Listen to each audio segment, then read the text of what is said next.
Bonjour à tous, bonjour Jean-Luc Seigle, Bonjour. merci d'être avec nous. Jean-Luc Seigle, vous êtes un touche-à-tout, scénariste, dramaturge, écrivain. Vous nous avez beaucoup émus il y a quelques années avec un très beau livre En vieillissant, les hommes pleurent. Mais aujourd'hui, on voulait vous parler des deux femmes qui sont dans votre vie actuellement. Dorothy Parker, à travers votre pièce de théâtre, qui est le personnage central de votre pièce de théâtre, Excusez-moi pour la poussière. Et aussi de Pauline Dubuisson, qui est le personnage central de votre dernier livre, Je vous écris dans le noir. Alors, la première question que j'avais envie de vous poser, c'était de savoir pourquoi vous aviez choisi de vous intéresser à Dorothy Parker, ce personnage finalement irrévérencieux, caustique, engagé politiquement. Qu'est-ce qui vous a intéressé chez elle dans son parcours ? Alors, c'est une question qui mérite une réponse assez longue, mais on va la faire plus courte. Dans mon travail littéraire, j'aime beaucoup rendre des hommages à des écrivains importants, qui ont été importants pour moi. Je l'ai fait pour Charles Péguy dans un texte qui s'appelle Le Cheval Péguy, qui est plutôt un petit essai poétique. Et j'avais très envie de rendre hommage à Dorothy Parker, qui a été un écrivain important dans ma vie de lecteur et aussi dans ma vie d'écrivain. Parce que Dorothy est quelqu'un qui a passé sa vie à rêver d'écrire un roman et à penser qu'elle n'était pas un écrivain. Je dis bien un écrivain parce que Dorothy Parker, une écrivaine, elle n'aurait pas supporté. Et qu'elle n'était donc pas un écrivain parce qu'elle n'écrivait que des nouvelles. Ces nouvelles sont juste remarquables. C'est un des maîtres de la nouvelle américaine. Et en dehors de ça, alors cette angoisse de ne pas écrire un roman, c'est une angoisse que j'ai connue moi, puisque je suis un romancier tardif, on va dire. Je suis passé par d'autres choses, comme vous l'avez dit, le scénario, le théâtre, la radio. Mais tout ça était aussi des apprentissages. Et donc, Dorothy est un personnage qui, bien qu'au féminin, me ressemble beaucoup à plein d'égards, même sur ses engagements politiques, même sur ce qu'elle pense de la vie de couple, de la sexualité. Voilà, donc j'ai presque envie de dire que, excusez-moi pour la poussière, c'est une quasi-autobiographie déguisée. Et alors justement, c'était ce personnage anticonformiste contre la société puritaine américaine, féministe aussi, engagement féministe. Est-ce que à travers cette pièce de théâtre, outre l'autobiographie déguisée, est-ce qu'il y a aussi une volonté de parler de la situation des femmes aujourd'hui, de parler de la société d'aujourd'hui à travers cette figure de proue qu'est Dorothy Parker ?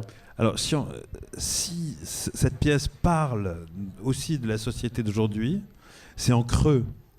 Puisque Dorothy Parker, en gros, dans la pièce de théâtre, ça se passe entre les années 50 et 60. À une période où, effectivement, les femmes sont en train de se libérer d'un tas de carcans, qui sont en train de prendre leur envol, leur indépendance. Elle l'a pris bien avant les autres, parce que dès les années 20, elle était déjà considérée comme une femme totalement libre.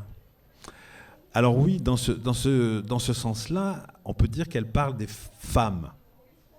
Et qu'en creux, les femmes d'aujourd'hui peuvent se mesurer à elle en écoutant et en voyant ce que cette petite femme d'1,50 m a fait dans sa vie, qui est impressionnant en termes d'engagement politique. Oui, elle était quand même beaucoup plus révolutionnaire peut-être que certaines femmes d'aujourd'hui en se positionnant contre la société puritaine américaine, ainsi de suite. Enfin, c'était très courageux finalement quand même. Elle s'est effectivement, bien sûr qu'elle s'est totalement opposée à la société américaine puritaine.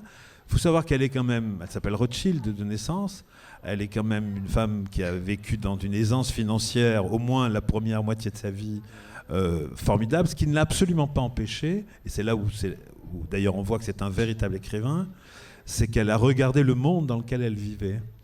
Et c'est en regardant le monde dans lequel elle vivait qu'elle a compris aussi qu'on ne pouvait pas, en tant qu'écrivain, ne pas s'engager politiquement. Parce qu'elle s'est engagée contre la société puritaine, certes, mais elle s'est engagée pour soutenir Sacco et Vanzetti dans les années 20.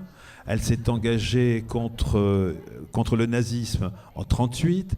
Elle s'est engagée en 1936 en faveur du peuple espagnol.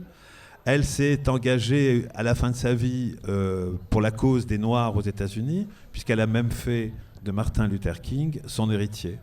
Oui, elle a épousé finalement tous les combats de son époque et toutes les grandes causes de l'époque, en fait, c'est ça. C'est-à-dire qu'elle a été précurseur sur ces différentes causes. Elle les épouse, mais elle ne se trompe pas de camp. C'est ça qui est remarquable. Ça, il n'y a que l'histoire qui peut vous permettre après, rétroactivement, de vous dire « Ah la vache, elle a fait ça à cette époque-là. Qu'est-ce que j'aurais fait, moi? Je ne suis pas sûr que j'aurais eu le même courage qu'elle. » C'est-à-dire qu'il n'y a pas eu que... aux États-Unis, il n'y a pas eu que Chaplin avec Le Dictateur, qui est un film absolument génial, de 1939. Mais elle, dès 1937, 1938, elle monte un comité anti-nazi. Elle pressent absolument tout ce qui va arriver. Et en plus, elle est juive. Et alors, dans votre dernier livre, Je vous écris dans le noir, vous vous intéressez au personnage de Pauline Dubuisson, qui est aussi un personnage qui a eu une histoire phénoménale. Est-ce que vous pouvez nous en dire un peu plus? Moi, je vois des concordances entre Dorothy Parker et Pauline Dubuisson, en quelque sorte. Oui. Donc voilà, peut-être est-ce que ça vous a animé? Non, il y a des concordances parce qu'elles sont toutes les deux précurseurs du monde dans lequel elles vivent. Et entre autres de la position des femmes dans la société. À la différence près, c'est que Pauline Dubuisson est victime de cette société, ce que Dorothy Parker n'est pas. Elle est toujours combattante et elle est toujours plus puissante que les hommes. Pour Pauline, c'est exactement l'inverse. C'est-à-dire qu'à un moment donné, sa liberté de penser et d'être, que ce soit avec son corps ou avec sa pensée pure, va la conduire quand même devant les tribunaux et va faire d'elle une sorte d'exemple de la façon dont cette société d'après-guerre, après 1946, c'est-à-dire après le moment où les femmes vont obtenir le droit de vote, comment cette société s'est terriblement resserrée et s'est solidifiée contre les femmes et s'en est violemment pris au corps des femmes. Voilà, ça c'est le pôle essentiel de la vie de Pauline. Et alors, effectivement, il y en a une qui s'est insurgée contre le fait qu'on pouvait malmener les femmes, Dorothy Parker. L'autre a été, comme vous le disiez, victime de cette société. Est-ce que vous diriez que aujourd'hui les femmes sont toujours malmenées? Alors, ou alors ma réponse va être très simple. Les femmes, je ne sais pas. Les jeunes femmes, oui. Alors, je m'explique. Quand j'ai reçu le prix des lectrices de Elle pour Je vous écris dans le noir, donc, pour cette histoire de Pauline Dubuisson, j'ai reçu en même temps le prix des lycéennes de Elle. Et ça a été la grande surprise. Parce que je ne m'attendais pas à ce que des jeunes filles de 16, 17 ans puissent trouver un intérêt à ce roman qui se passe dans les années 50. Et à un moment donné, je manifestais mon étonnement devant ces 200 lycéennes qui étaient devant moi. Et il y en a une qui m'a dit « Mais enfin, monsieur, vous vous rendez pas compte, quand j'ai lu votre livre, j'ai eu l'impression que vous me parliez de moi. » Alors là, j'étais totalement sidéré.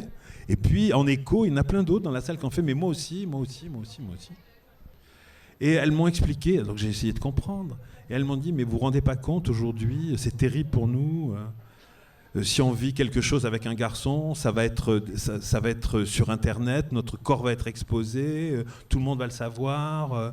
Il y a une violence dans la sexualité. Et je me suis rendu compte qu'effectivement, ces petites filles, des combattantes, on va dire, des années 70, du MLF, sont aujourd'hui, j'ai l'impression, en grande difficulté. Enfin, que leur corps est à nouveau malmené par les hommes et de manière terriblement violente.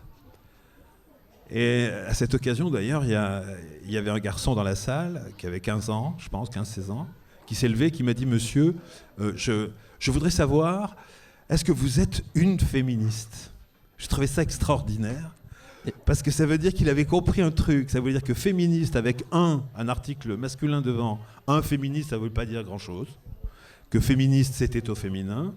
Donc il a fait une espèce de synthèse de l'histoire et de la grammaire, et il me sort cette phrase « Monsieur, êtes-vous une féministe ?» Vous lui avez répondu quoi? Et j'ai répondu que oui, ça c'était sûr et certain, et qu'il pouvait compter sur moi pour les combats à venir.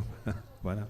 Jean-Luc Seigue, merci beaucoup. Je vous engage vraiment à aller à la rencontre de Jean-Luc. Il est sur le salon aujourd'hui. Oui. Pas très longtemps, jusqu'à 15h. Et ses livres sont vraiment fantastiques. Donc allez-y. Et vous voyez, c'est un homme passionné. Donc Oui, ça, c'est vous sûr. allez pouvoir faire de belles rencontres avec lui. Merci beaucoup et à très bientôt. Merci.